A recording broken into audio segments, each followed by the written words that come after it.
अजय देवगन की फिल्म दिलजले जो 1996 में रिलीज हुई थी, जिसमें रोमांचकारी एक्शन थ्रिलर देखने को मिलता है। फिल्म की शुरुआत में राधिका सोनाली बेंद्रे का परिचय सेना के कप्तान रणवीर परमीत सेठी से शुरू होता है।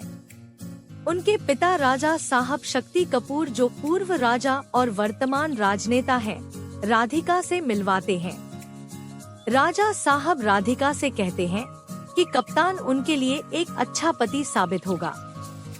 सगाई के दिन पास के एक गांव में आतंकवादी शाका अजय देवगन के नेतृत्व में हुए हमले की खबर फैलती है।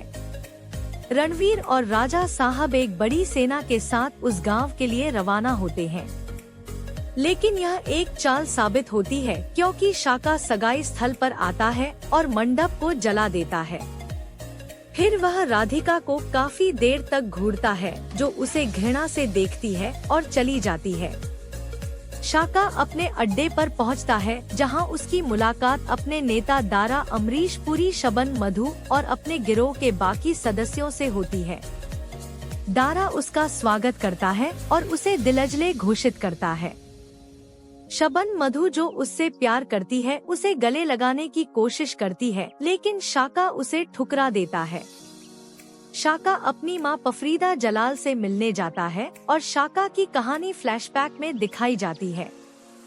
शाका असल में श्याम था, जो एक देशभक्त कॉलेज छात्र और स्थानीय ग्राम नेता का बेटा था। राधिका भी उसी कॉलेज में पढ़ती थी और दोनों को एक दूसरे से गहरा प्यार हो जाता है।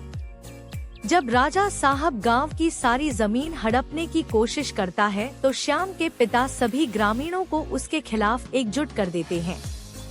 राजा साहब एक स्थानीय पुलिस अधिकारी गुलशन ग्रोवर को रिश्वत देता है, जो श्याम के पिता पर झूठा आरोप लगाकर उन्हें आतंकवादी बताकर मुठभेड़ में मार देता है। जब श्याम बदला लेने के लिए राजा साहब के घर जाता है, तो राजा साहब, जो उनके प्रेम प्रसंग के बारे में जानता है और इसे अपने परिवार की गरिमा के खिलाफ समझता है, श्याम को भी आतंकवादी बताकर उसे मारने की कोशिश करता है। श्याम बच निकलता है, लेकिन राधिका, जो उसे सिर्फ अपने पिता को धमकाते हुए देखती है, उसे फटकार लगाती है और उसे आतंकवादी घोषित कर देती है। दुखी श्याम दारा के समूह में शामिल हो जाता है और शाका बन जाता है। वर्तमान समय में लौटते हुए रणवीर अपनी मां के घर पर शाका को घेर लेता है।